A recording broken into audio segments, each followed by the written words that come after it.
After launching Oppo Reno8 5G back in July this year, the company has now launched the 4G version of it in Indonesia with quite new design. Talking about the specifications. The Oppo Reno8 4G features a 6.43-inch Full HD Plus AMOLED display with up to 90Hz refresh rate support, and it has a large 90.8% screen-to-body ratio. The phone is powered by Qualcomm Snapdragon 680 chipset, paired with Adreno 610 GPU.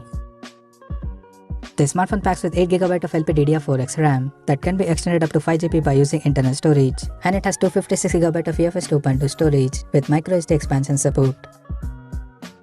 In terms of camera, the Oppo Reno8 4G supports a triple camera setup on the rear that includes a 64MP main camera with f1.7 aperture, plus 2MP macro lens with 30x magnification support, and it has another 2MP depth sensor with f2.4 aperture. For selfies, it has 32MP camera under the hole punch at the top left corner with IMX709 sensor. The device comes equipped by a large 4500 mAh battery that supports 33W SuperVOOC fast charging, and on the software front, the handset runs on Android 12 based on ColorOS 12.1 skin on top. Additionally, the smartphone also features an in-display fingerprint sensor for authentication, and it is IPX4 certified for splash assistance. The connectivity option on the phone includes dual SIM 4G, dual-band Wi-Fi, Bluetooth 5.1, GPS, NFC, 3.5mm headphone jack, and a Type-C charging port.